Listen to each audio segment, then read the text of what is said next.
Сәлем балалар!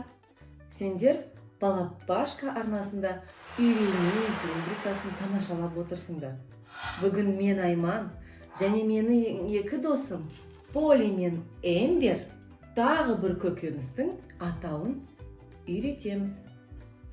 Ешқайда кетпеңдер. Поли, Эмбер, ал сендер білесіңдер ме, бүгін біз қандай көкөністі өтеді екенбіз? Жоқ, мен білмеймін. Қандай көкөніс болады екен бүгін? Оны жүк көліктен сұрамаймыз ба, Поли? Иә, Эмбер, бізге жүк көлікті шақыру керек те, содан білу керек қой деймін.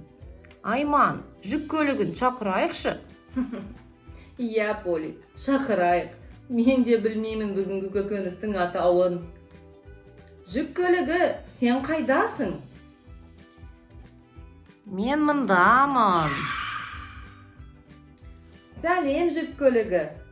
Сен бүгін бізге қызанақ алып келіпсің. Балалар, мынау қызанақ. Поли, Эмбер, сендер қызанақты білесіңдер ме? Қызанақ өте пайдалы көкөніс. Ол қызыл түсті. Қызанақ біздің елде, Қазақстанда өседі. Оны да біз қияр сияқты күзге таман жинап аламыз.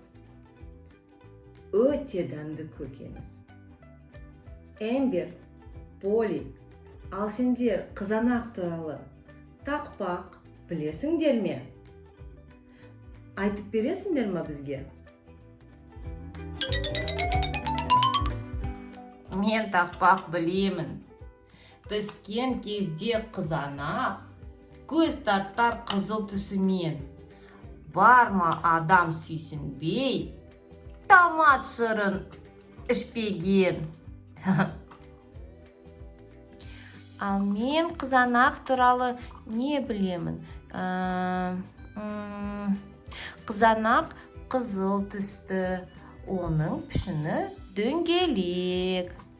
Қияр мен қызанақтан өте дәмді салат жасауға болады. Және қызанақты қысқыға тұздап қоямыз. Қыс мезгілінде қызанақты жейміз. Қандай жақсы тақпақ, Поли. Рахмет саған да, Эмбер. Қызанақ туралы көп ақпарат бердіңдер бүгін сендер. Балалар, қызанақты жеудің алдында басқа көкөністер сияқты жуу керек. Содан кейін ғана жейміз. Рахмет сендерге. Қызанақты жаттап алыңдар. Және қазір мамаларыңнан қызанақтан салатты сұраңдар. Келесі көріскенше. Сау болыңдар.